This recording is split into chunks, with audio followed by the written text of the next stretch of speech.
Today we're going to go back, way back to the start of the South Australia journey. 10th July in fact, wet morning. I thought I was a little bit close to the camera on that last one I did on the Matoa stick shed, and these things will come out in no particular order. But we are bog standard travellers. The only thing I've altered on this car is I've put proper towing mirrors on, the Clearview jobbies. As you can see, I'm a fashionista. My wife often congratulates me that I've got a pair of shorts and a t-shirt that match. I don't quite understand why it matters, because it doesn't matter to me. I like my beanies and balaclavas. I'm not a natural born caravanner. In fact, I'd rather hump across the Simpson Desert, but my wife doesn't like that. We've got to make some compromises. So we're just going to tell a few stories of life, basically. Stories of travelling life. I do like getting home. So this particular trip was just a patch over 8 weeks. But there's nothing like getting home. So 10th of July. And away we go. We set off for our first night's destination, which was the Nindigully pub. Been there a lot of times. Good place to start a journey, good place to finish a journey. Roll down the Gore Highway, which is a shit road. Not beyond comprehension, but the amount of trucks it carries, it's not a good highway. Got some fuel at Liberty, which is often the cheapest fuel in Queensland, Liberty Gundawindi. We need to bear in mind on this trip, we did have a falling market and falling quite rapidly at times. For those that have watched any of the videos I've put up, I do follow markets, and oil's been the market I've been involved with for 40 odd years, and then grain for probably 30 years. So I watched the wholesale price, not the retail price. And Gundawindi, we visited the Gunsind Bakery, quite a pleasant bakery. But I actually asked for, and this is not a complaint, this is something else I've done all my life, and it'll pop up another thought bubble video. I actually ordered the salad roll that was labelled corned meat and salad, or corned beef and salad. When I got the thing and sat down and started eating it, it was actually chicken and salad, maybe ham and salad. Don't know, it doesn't matter. The roll was fine. I just thought I'd have a change. Don't mind a bit of corned beef. The other big part of my life has been systems and process. So I'm going to talk about that in a thought bubble at some stage down the track. Might be interesting, might not, but it's interesting to me, and I find excitement in the mundane. But sometimes that mundanity excitement can lead to major productivity improvements.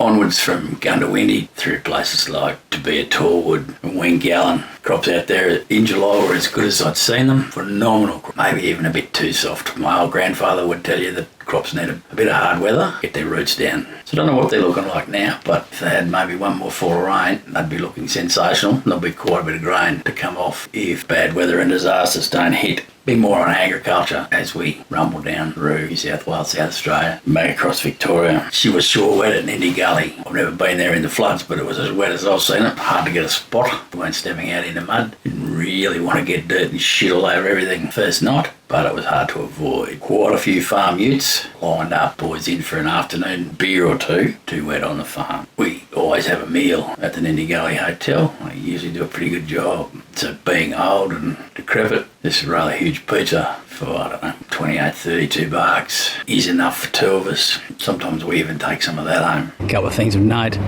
The road train burger, a heart attack inducing piece of food, is now $130, up from $75 some years ago. 2 road train burgers served last night at the $130. I'm not forward enough to go and ask to take a picture, but plenty did. I didn't stick around to see how they went consuming said heart attack on a plate. So that was the end of day one. 380 k's, I think, from here to Nindigully. It's a free camp. They got showers and shitters. We've been there a number of times, not because it's free. I don't care. 1, because it's safe, and 2, because it's often on the way to somewhere we're going or on the way home. I start the last stretch home. Day 2, big old Unimog parked up at the gully last night. Don't see too many of them out there. Got hooked up and headed for... Originally we were going to stop at Hebel, and there's a backstory from Hebel that I'll work into this to do with life itself. We went a different way this time. We usually go into St George, get some fuel and head down to Dirranbandi from St George. So this time we went down through Thallon. We've seen the silos many times and stayed at Thallon and eaten at the Thallon pub, another good place to eat at. Then down through Noondoo. Noondoo has a silo complex there. They were pretty busy at the silo. Still a lot of grain on the ground at Thallon. Into Dirranbandi. And my wife always likes to go to information centres. I don't go to them, but the information we derive from them is generally quite excellent. Very short walk around Dirranbandi, some more fuel.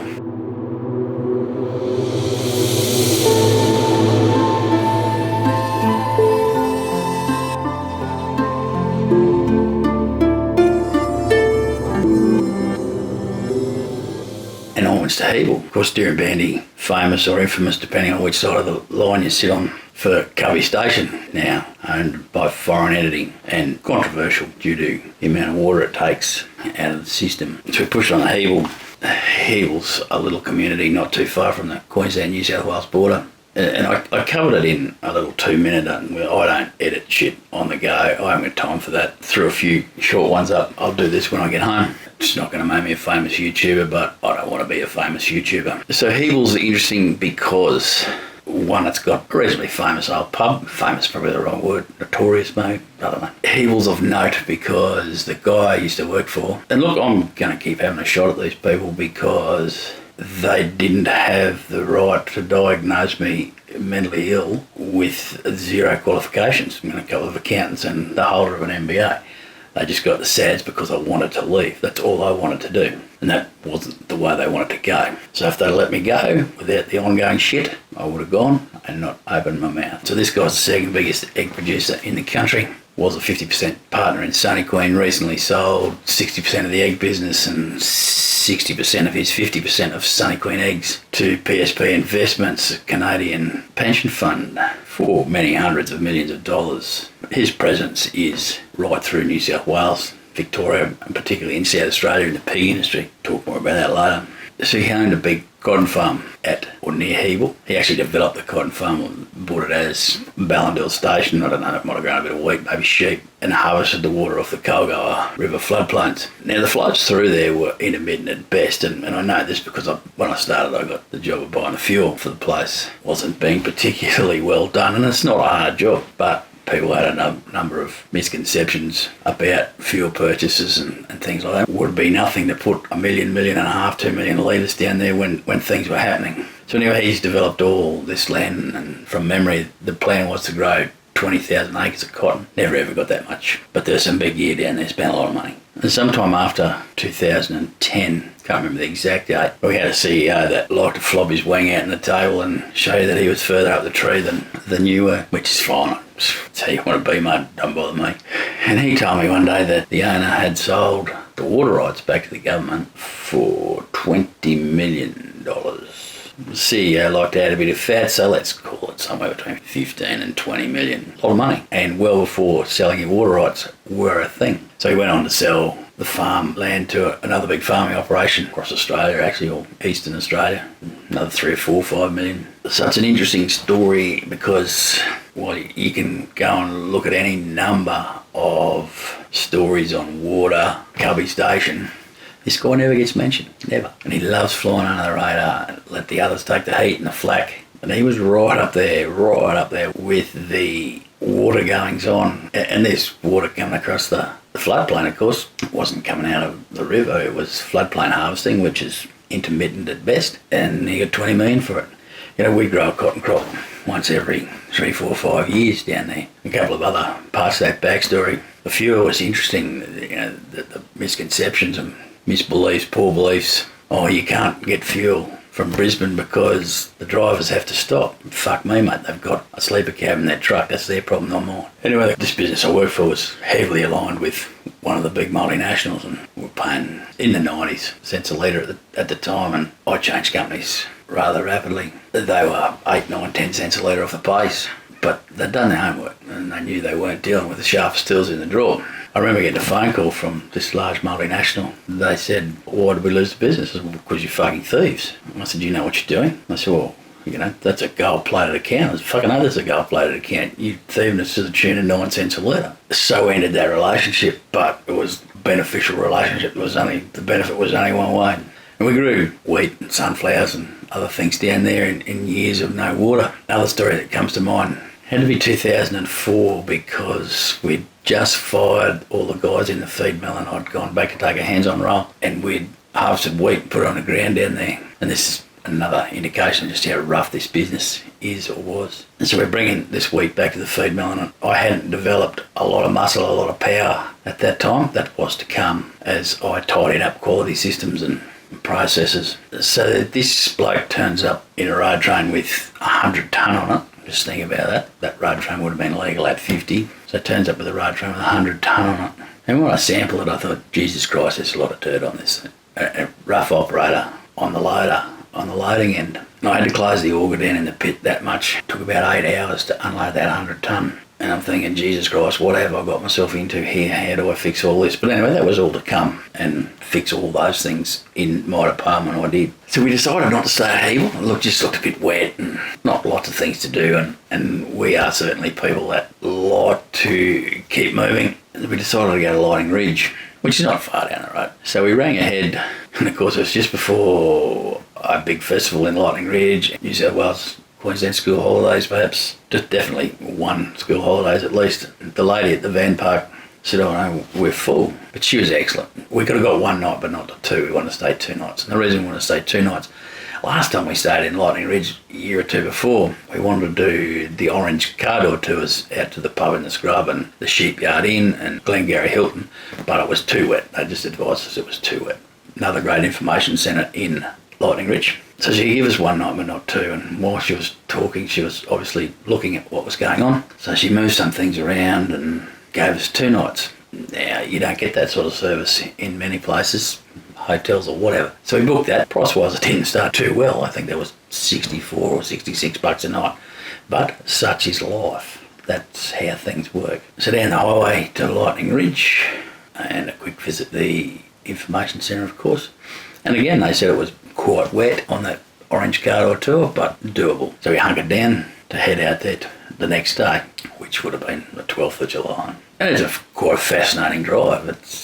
And trip, and probably a day. And while we keep going pretty hard all the time, a day's probably not enough. I think it was Cumbora we stopped at. We stopped at it on the way back, but just another one of those old towns with lots of old things. And then on to Grawin, where you can have a round of golf. I think you can camp there, go down into the little, I don't know, I call it a township, but a few people live there. You can buy yourself some cut opals. You can probably fossick there somewhere. But these pubs out here, just amazing. And what really amazed me was the craftsmanship on the pool table here at Grawin and the pool table at the Sheepyard Inn, just phenomenal. So we decided not to have lunch at Grawin. I'm sure it would have been fine. We decided to push on a little bit. Went down and had a look at some of the opals, cut opals at the shop there.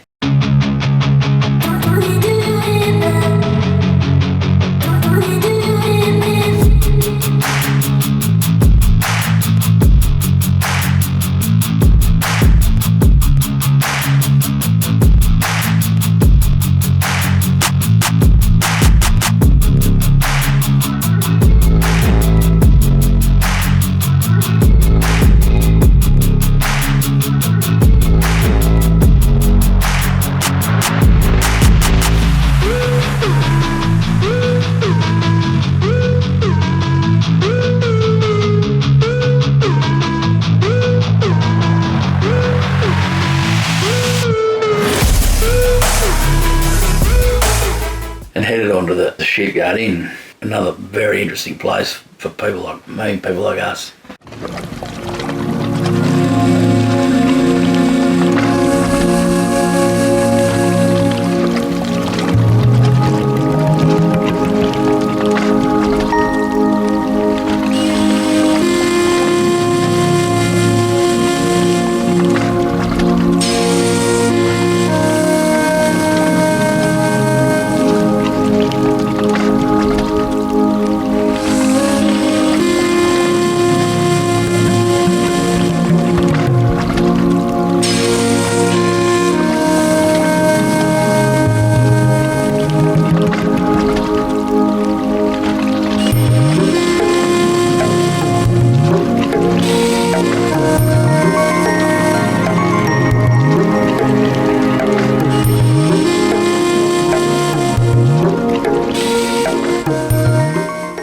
Again, there's an opal cutting demonstration, bra tree. Not sure who whips it off and hangs it in a tree while they're there, but anyway, there was a bra tree there. Another bakery that's been closed for a while. Gathering of old vehicles and some very interesting vehicles.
Sheepyard Inn. And again, another, as I said, another fabulous example of craftsmanship on that pool table. And it was starting to get quite late the time we left there.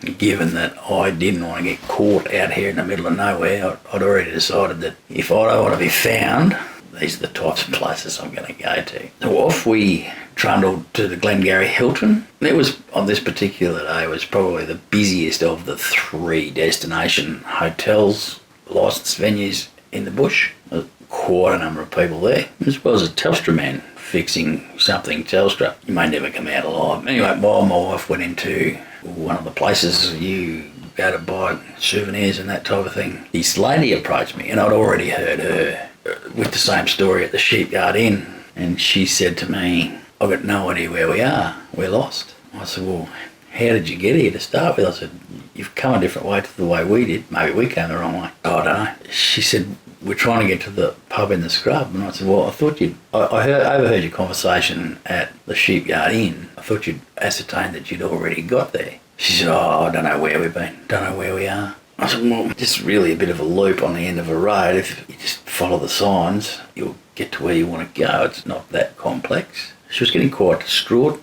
I don't know whether she just wanted attention or what. But to finish the conversation, I said, "Well, good idea to figure out where you are, because out here gives me the feeling that, you know, one day they'll find your partially burnt and dissected body in a wheelie bin by the side of a road." No disrespect to anyone out there, but that was the feeling I got. Off we went, grabbed a couple of photos in Cumbora, just disused things, and back into Lightning Ridge. The cloud was pretty sensational, so I grabbed a couple of photos at the entrance to the ridge, back to the van park, and down to the Lightning Ridge Bowls Club for dinner. As I have said, I don't do recommendations, I don't give recommendations, because what I like will be vastly different to what others will like, because I am an odd sort of a dude, which is good. I like being odd. Little bit of a gap in that curtain there at the back. So the next part of the journey takes us Lightning Ridge, Walgett. Couldn't find anywhere to park that I knew I could get out of, do a circle or whatever. That's twice I've been to Walgett and have not photographed that water tower art. And then across to Burke, and of course on the way to Burke, more farming country, and you start to get into a bit of cotton country. And I'll have a look before I do the video, but the Burke cotton industry, I've got a feeling, was a bit controversial on the waterfront. So we'll have a look at that. Of course, Burke has a very large goat abattoir, something that I tried to get involved with in my work life several years before, but it hadn't quite opened, or it had closed due to COVID, but she's a big abattoir there. And of course we do start to get into some goat country. Interesting animal, the goat.